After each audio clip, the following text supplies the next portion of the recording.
नमस्कार, साधना न्यूज की खास पेशकश सियासी एजेंडा में आपका स्वागत है। मैं वरुण सक्सेना। आज का हमारा विषय है कोरोना का रोना। राजस्थान में कोरोना से हर दिन संक्रमित मरीजों की संख्या अपना ही पिछला रिकॉर्ड तोड़ रही है। जानकारों के अनुसार हालात दिनों दिन बिगड़ते जा रहे हैं। सरकार के सारे प्रयास विफल होते नजर आ रहे हैं। ऐसे में राजस्थान भी लॉकडाउन की ओर बढ़ रहा है। प्रदेश में शासन प्रशासन की सख्ती के बावजूद बीते 24 घंटों में 6,200 संक्रमित मरीज मिले। यानी यदि आंकड़ों पर विचार करें तो हर घंटे 258 नए मरीज मिल रहे हैं। कोरोना की वजह से जो रोना आ रहा है उसमें 24 घंटों में 29 लोगों की मौत हो चुकी है। जांच में हर छठवां व्यक्ति पॉजिटिव निकल रहा है। यदि बात कर ले पिछले 14 दिनों की तो राजस्थान की स्थिति बड़ी भयावह हो गई है। प्रति घंटे कोरोना से ग्रसित 143 मरीज मिल रहे थे, जो कोरोना काल के इतिहास में अब तक का सबसे अधिक स्कोर है। पिछले 24 घंटे में प्रति घंटे आंकड़े में इजाफा होकर संक्रमित मरीजों की संख्या 258 पर पहुंच गई है। राजस्थान में कोरोना पॉजिटिव की संख्या के साथ साथ संक्रमण दर में भी तेजी से उछाल आया है। अप्रैल में संक्रमण राजस्थान के लिए आफत लेकर आया है। पिछले 14 दिनों में राजस्थान में कोरोना वायरस से ग्रसित 190 मरीजों की मौत हो चुकी है। ऐसे में 48,143 नए संक्रमित मरीज सामने आए हैं। 3 जिलों में हालत बहुत ही खराब है। वो 3 जो जिले हैं उनमें जयपुर, जोधपुर और उदयपुर शामिल हैं। और प्रदेश भर के 40% कोरोना संक्रमित मरीज भी मिले हैं, जो अब तक का सबसे बड़ा भयावह आंकड़ा है। हालात यदि नहीं सुधरते हैं तो राजस्थान में भी लॉकडाउन लगाना पड़ सकता है। सरकार के कोरोना रोकने के सभी प्रयास नाकाफी साबित हो रहे हैं। और इसी विषय पर, चूंकि राजस्थान में जो कोरोना का रोना है, उस पर हमारे साथ हमारे स्टूडियो में ज्यादा चर्चा के लिए जुड़े हुए हैं मनोज दुब्बी हैं, प्रदेश संयोजक राजस्थान नर्सेज एसोसिएशन से। मनोज जी, बहुत बहुत स्वागत है साधना न्यूज में आपका। बहुत बहुत धन्यवाद। हमारे साथ भानु प्रताप सिंह जी जुड़े हुए हैं, मुख्य प्रबंधक केंद्रीय bus stand Sindhi camp Jabalpur से। भानु जी, बहुत बहुत स्वागत है साधना न्यूज में। धन्यवाद जी। मनोज जी, कोरोना का रोना क्या लगता है? बड़ी भयावह स्थिति है। हालांकि पूरे देश के यही हालात है, लेकिन फिर भी जिस तेजी के साथ, जिस रफ्तार के साथ राजस्थान में ये बढ़ रहा है, लॉकडाउन की स्थिति नजर आ रही है, क्या कहेंगे? जी सर, इस पे कहना चाहूंगा कि जब अपन को फर्स्ट स्टेज में फरवरी में जब पहला पेशेंट राजस्थान को मिला था मंडावा से, इटली के कार्ली जी, तो उस तरीके से अपन ने उस समय स्थिति को कंट्रोल किया था। एक अनजान बीमारी थी और आज अपन बीमारी को जानते हुए भी कि इसको ये खुद चलकर नहीं आएगी, अपन जब जाएंगे तभी अपन लेकर आएंगे। फिर भी सरकार की सख्ती के बावजूद राजस्थान की आम जनता घरों से निकल रही है, सामूहिक कार्यक्रम कर रही है, लॉकडाउन की पालना नहीं कर रही है, मास्क नहीं लगा रही है, सस्पेक्टेड व्यक्ति के कांटेक्ट में आ रही है। और उसका नतीजा ये निकल रहा है कि आज राजस्थान के सबसे बड़े कोविड सेंटर आरएचएस में 70% बेड फुल हो चुके हैं और आज जयपुरिया हॉस्पिटल को भी कोविड सेंटर बनाया गया है। मनोज जी, सरकार का क्या यहाँ पर वो देखने को मिल रहा है रवैया? सख्ती दिखाई दे रही है या फिर इसी तरह से ढिलमुल रवैया यहाँ पर दिखाई दे रहा है? सर, आपके चैनल के माध्यम से मैं अपील करना चाहता हूँ कि राज्य सरकार को अदर स्टेट से, अन्य राज्यों से या एक जिले से दूसरे जिले में आने वाले सभी बॉर्डर्स पर चेकिंग करके ही लोगों को एंट्री होनी चाहिए पहले की तरह। भानु जी, सुना आपने मनोज दुब्बी जी ने जो कहा है कि जो कोरोना की जो चेन तोड़ना है, यदि रफ्तार को रोकना है तो बॉर्डरों को सील करना पड़ेगा। क्या लगता है, क्या होना चाहिए? देखिए, जैसा कि राज्य सरकार द्वारा समय अभी इसी बॉर्डर सील करने के लिए, बॉर्डर पे चेकिंग के लिए आदेश जारी किए जा चुके हैं जी।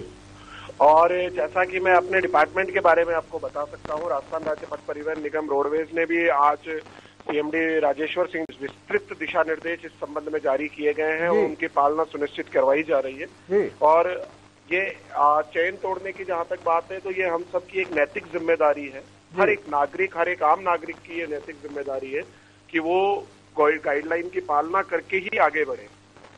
बिल्कुल, गाइडलाइन का पालन तो करना चाहिए, पर भानु जी, एक आपसे सीधा सीधा सवाल ये भी कि आम जो नागरिक है उसकी भी एक जिम्मेदारी बनती है। यदि जो पिछली बार कोरोना आया था तो उसमें सरकार सख्त थी, क्वारंटीन करती थी, जाके पकड़ के और सीधे हॉस्पिटल ले जाती। लेकिन इस बार यदि वैसा सब नहीं हो रहा तो क्या नागरिकों की जिम्मेदारी नहीं बनती है कि वो यदि कोरोना पॉजिटिव है या उनके परिवार में या उनके परिचय में कोई कोरोना पॉजिटिव है तो निश्चित रूप से उसकी जानकारी प्रशासन को उपलब्ध कराए, जिससे कि आगे की कार्रवाई प्रशासन सुचारू कर सके।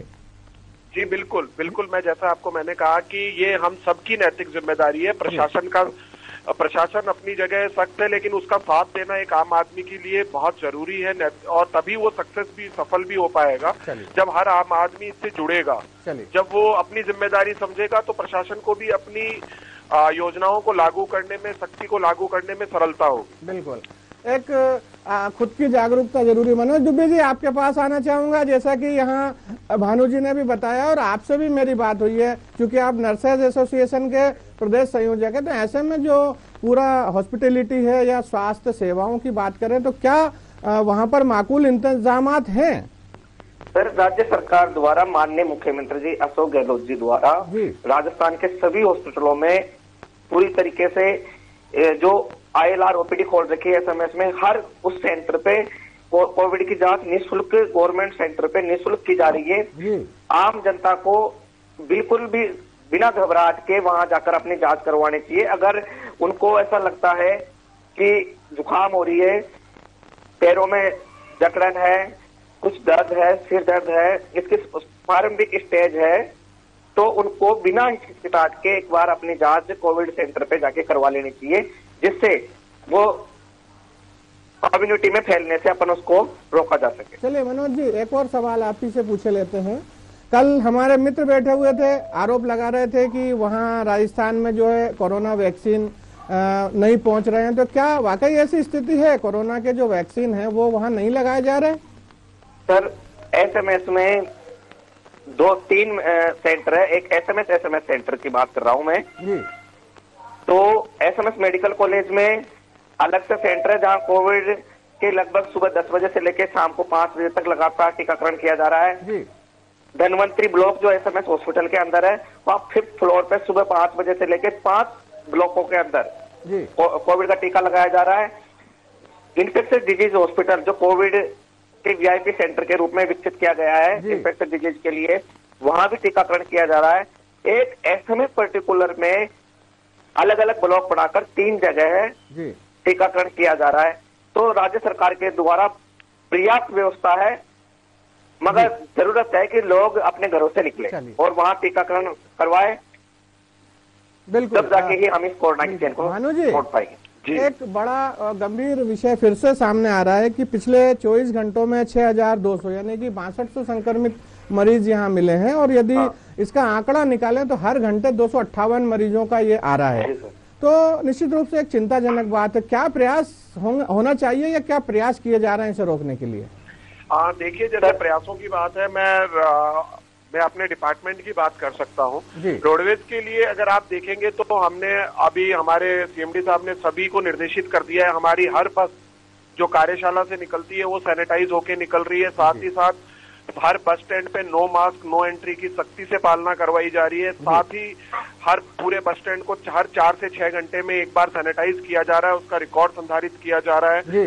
इसके अलावा बिना स्क्रीनिंग के बस स्टैंड पे एंट्री नहीं है। 50% तक बस के अंदर 2 गज की दूरी, बस के अंदर भी जो क्षमता है उसके सिर्फ 50% तक ही अलाउड है, और उसके अंदर भी हम ये सुनिश्चित कर रहे हैं कि यात्रियों के मध्य प्रॉपर सोशल डिस्टेंसिंग रहे। तो जितने भी प्रिकॉशनरी जो उपचार हैं वो हमारे द्वारा उठाए जा रहे हैं, और अब ये है कि जरूरत पर ही घर से बाहर निकलना आम नागरिक का जिम्मेदारी है कि वो जब जरूरत हो तो ही घर से, अति आवश्यक हो तो घर से बाहर निकले। भानु जी, बिल्कुल आपने सही कहा, लेकिन एक बड़ा सवाल फिर से यहीं के यहीं उठ रहा है कि जो बस स्टैंड है या जो स्थानक है वहां तो आपने व्यवस्था कर दी कि वो सैनिटाइज हो जाए, बस को भी सैनिटाइज कर ली 4-6 घंटे में आप, लेकिन जब वो गंतव्य के लिए बस निकलती है तो बीच में जो सवारियां बिठाई जाती है तो उनकी स्कैनिंग कैसे कर पाते होंगे?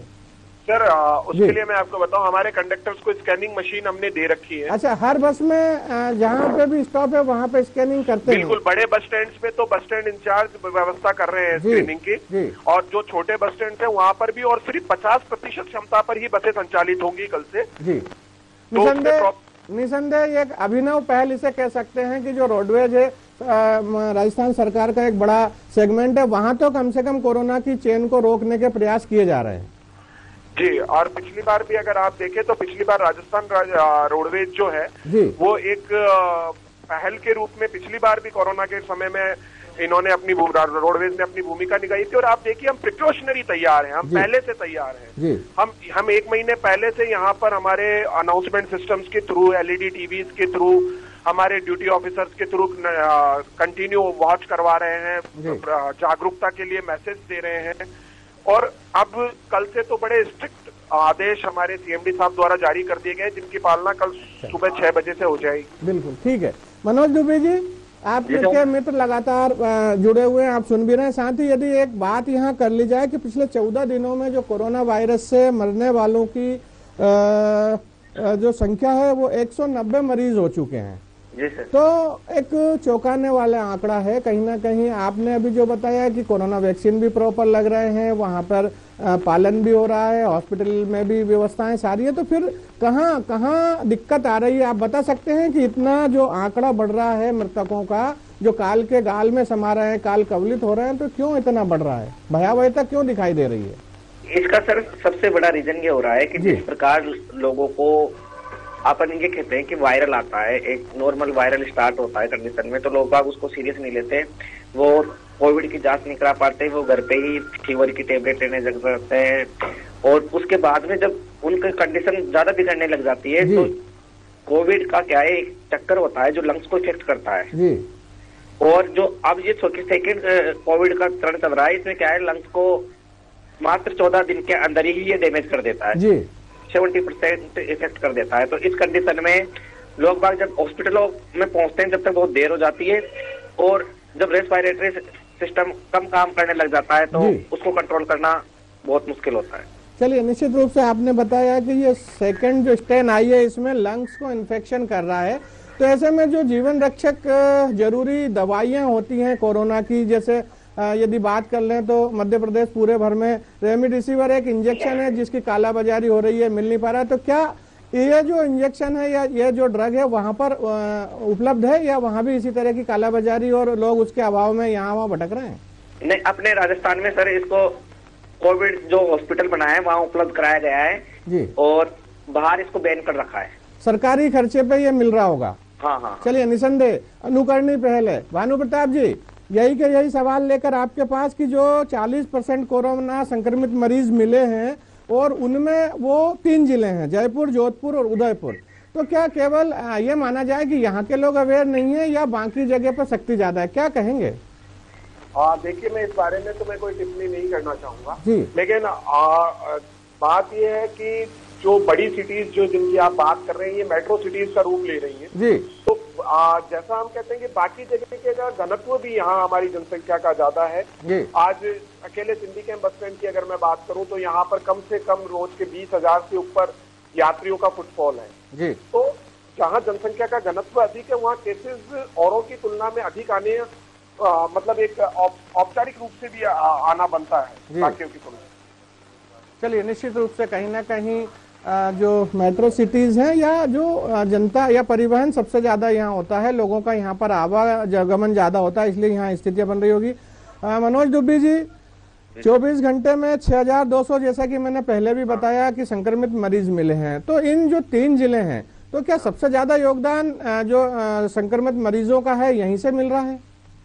सर, राजधानी का राजस्थान के चारों तरफ से कांटेक्ट होने की वजह से लोग बाग यहाँ ज्यादा आ रहे हैं। दूसरा, एयरपोर्ट की कनेक्टिविटी यहाँ है, तो इसका रीजन ये भी हो सकता है कि बाहर से जो लोग बाग आ रहे हैं वो।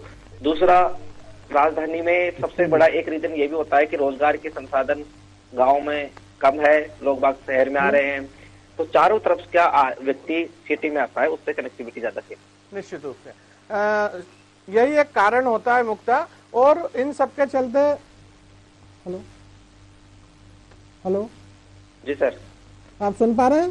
हाँ सर। हाँ, तो क्या और यहाँ पर शासन के द्वारा या जो जनता है उनके द्वारा ऐसे प्रयास किए जाएं जिससे कि, और जो सेल्फ हेल्प ग्रुप है उनके द्वारा भी, कि जिससे कि ये चेन को रोका जा सके और कोई एक ठोस यहाँ पर परिणाम सामने आ सके? सुखद सर इसका आपके चैनल के माध्यम से और मैं आम नागरिकों से अपील करना चाहता हूँ कि राज्य सरकार की जो योजनाएं उनको आप तक पहुंचाए और हर व्यक्ति को अगर कुछ सिम्टम्स नजर आते हैं तो उसको हर व्यक्ति कॉलोनी की जो सामाजिक संस्थाएं होती है उनका दायित्व हो कि वो उनको बिना डरे उनको हॉस्पिटल तक पहुंचाए और मास्क की जो गाइडलाइन है वो हर व्यक्ति एक दूसरे को पहुंचाए कि आप मास्क लगाए। जैसे आपने मास्क दीवार के नाम से मोती डूंगरी के वहां मास्क दीवार बनाई हुई है, ऐसी हर कॉलोनी के मुख्य द्वार के जो गेट होते हैं कॉलोनी के वहां इस तरीके की दीवार बनाई जाए जहां निःशुल्क मास्क का वितरण किया जा सके, आम नागरिक उसका यूज कर सके। क्योंकि कई जो राह चलते